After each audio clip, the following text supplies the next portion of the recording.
Alright, ladies and gentlemen, welcome back to the channel, guys. I still don't have a name for these recap videos, but let's get this in here. Hopefully you guys are aware that I do these NBA recap videos as much as I can, at least 4 or 5 times a week. I've pretty much been doing them pretty much after every recap to try to get get it going in motion. So if you're wondering about the title, I cover all the NBA games that I watch in these videos at night. So if you want to watch them the next day, it's an NBA recap video. So while that's out of the way, let's just talk some basketball, man. Also, really quickly, this is probably the last time. Hopefully this video comes out in good quality. I have it all figured out, but it's midnight right now, so I just wanted to get this video out for you guys tonight so you have some content if you look forward to these videos, which I really hope. Let's talk basketball, man. The Los Angeles Clippers travel to the nation's capital tonight to play the Washington Wizards, and I love it because I love Russell Westbrook and Bradley Beal and how much they're getting it going, and they're beating good NBA teams. And I know the Clippers tonight were without Paul George.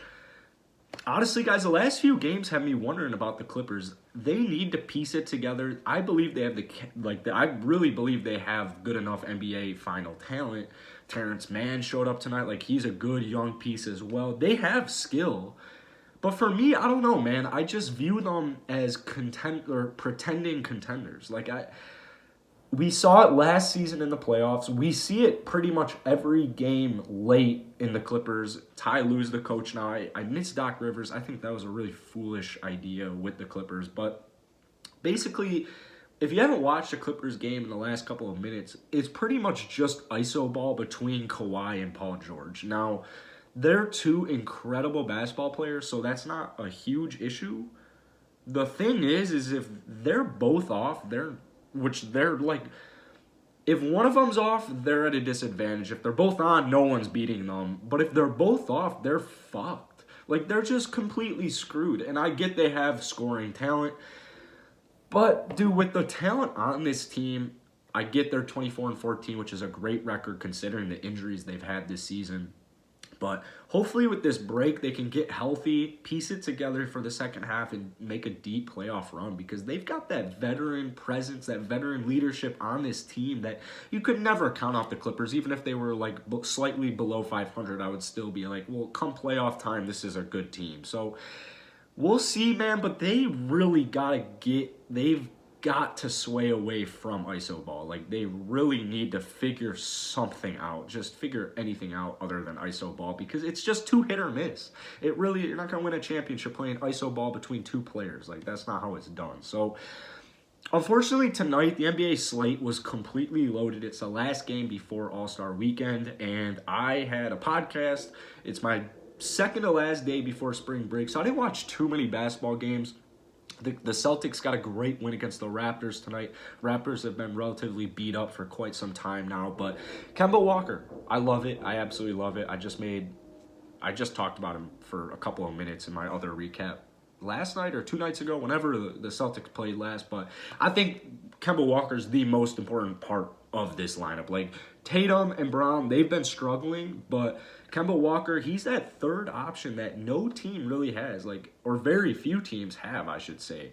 The Clippers don't have that third option, so the Celtics, man, they're at 19-17 right now. They've won a couple straight, and they're looking good, man. You guys know I want a very competitive East. Sucks to see the Raptors at 17-19 going into All-Star Weekend in the second half, but I'm pretty confident that they'll piece it together because they've got a lot of talent. I also really want them to trade for Andre Drummond because I think he takes them to that. Good win for the Knicks tonight. I really wanted to watch the Bucks-Grizzlies game and just talk about the ending of the Bucks-Grizzlies game, but I didn't get around to it. The 2 games that I got in the late, because I got home pretty late, I watched the Warriors-Suns, which was tough because Steph Curry was out, Draymond Green was out, Kelly Oubre was out.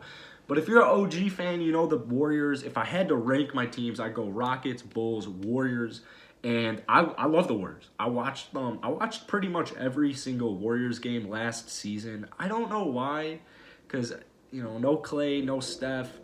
When Clay came back, unfortunately, the league kind of got postponed, but I think the Warriors have just extreme young talent. Like, I think Jordan Poole is really good at basketball. Tonight he had like 28 points. He had like 6 threes.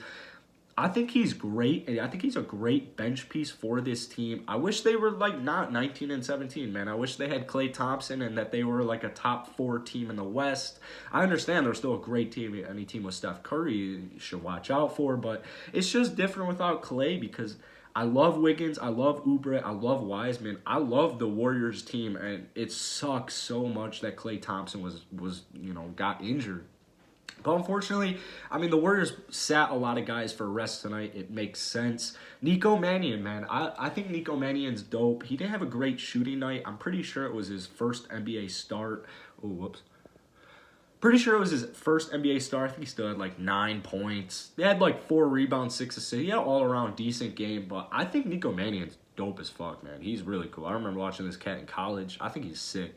What I really want to talk about are the Phoenix Suns because I don't really think that anybody on this team had an incredible game tonight. Like, Booker was struggling.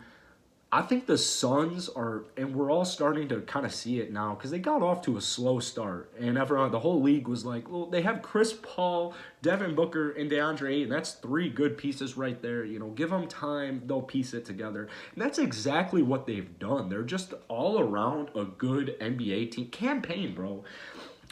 I'm a Bulls guy. Campaign never did anything for us. We gave up so much to get Campaign. It was just stupid. If you're a Bulls fan, you understand exactly what I'm talking about.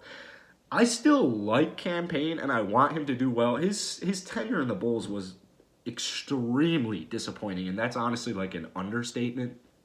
But Campaign put up tonight. Like, the Suns, everybody on this team can put up. They can all score. So Devin Booker, he doesn't need to go out and put up 25 every night. He can go out, I think he had like 17 points tonight. He can go out and do that on games. Like, he can do that. They still scored 120-something points. Like, the Suns, man, watch out for them. They're really catching fire, and it's awesome. It is absolutely awesome to see the Western Conference just kind of, everything's week by week. It's like, all right, we're getting to that next level of intensity, I'm going to end the video here at the Portland Trail Blazers. I won't talk about them too much because I think their injuries have just completely decimated this team. They're still doing very well without CJ, without Nurk. They played the Kings tonight, who aren't having an incredible season, but there were 2 performances tonight that were just awesome to me. First off, Enes Kanter.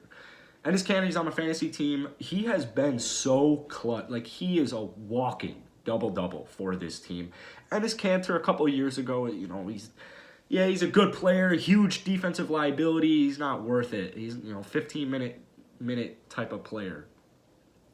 This guy's proven a lot of people wrong right now, and just statistically, he is having an incredible season because Nurkic is out and he's been getting all these minutes. I'm really, really excited. If you watch my videos, you know how excited I am to see the Trailblazers come to fruition because they're a good team. They're 20-14. They've got Dame. They've got Nurkic. They've got Melo. They've got CJ. They've got Gary. Like, they have just incredible talent all throughout this lineup. The entire lineup is talented. And Damian Lillard tonight really stepped up. They really needed it from him tonight because, like I said, I mean, they've been undermanned for a minute now, but the Kings really played a good game, and Damian Lillard ended up with 8 threes and 44 points. I think he's a legitimate Dark Knight candidate That doesn't make sense. Dark Knight. Is it the movie?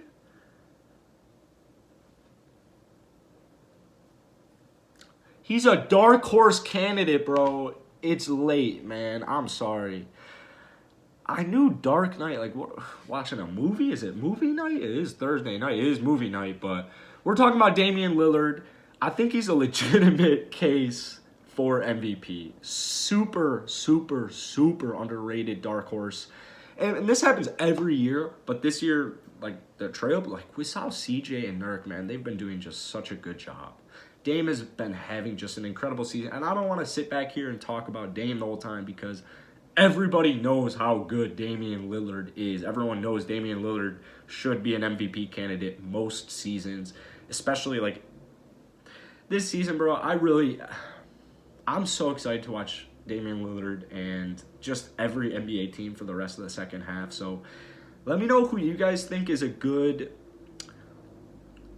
Let me know any comments you guys have, in the comments below. But let me know who you think's like a dark horse candidate for MVP. No Joel, no Giannis, no LeBron.